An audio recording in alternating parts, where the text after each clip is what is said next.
First question தமிழில் 10 questions பார்த்துலாம். 3 அடி சிற்றலையும் 6 அடி பேரலையும் கொண்ட அகவற்பாக்களால் ஆன நூல் எதுன்னு கேட்டிருக்காங்க. ஃபர்ஸ்ட் கொஸ்டின் ஆன்சர் வந்து ஐங்குறுநூறு.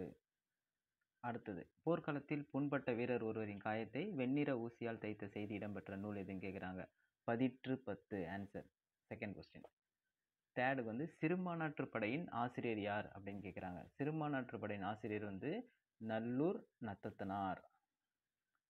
அடுத்தது, மதுரை பதிற்று பத்தந்தாதி எழுதியவர் யார் அப்படின்னு கேட்குறாங்க. மதுரை பதிற்று பத்தந்தாதி எழுதியவர் வந்து பரஞ்சோதி முனிவர். அடுத்தது, 5வது கொஸ்டின். இசைப்பாடல் என்று அழைக்கப்படும் நூல் எதுன்னு கேட்குறாங்க. பரிபாடல். கடையேழு வள்ளல்களை பற்றி கூறும் நூல் சிறுபானாற்றுப்படை ஆன்சர். மதுரை தமிழ்ச் சங்கத்தை தமிழ் வேலி என்று கூறும் நூல் எதுன்னு கேட்டிருக்காங்க. இதுக்கான ஆன்சர் வந்து பரிபாடல். பெரும்பானாற்று படையின் பாட்டுடை தலைவன் யாருன்னு கேட்குறாங்க. தொண்டைமான் இளந்திரையான். முல்லைப்பாட்டு எத்தனை அடிகளை கொண்டது? எத்தனை அடிகள்? ஆன்சர் வந்து 103. மதுரையில் வனவிலங்கு சரணாலயம் இருந்த செய்தியை கூறும் நூல் எதுன்னு கேட்குறாங்க. இதுக்கு ஆன்சர் வந்து மதுரை காஞ்சி. தேங்க்யூ.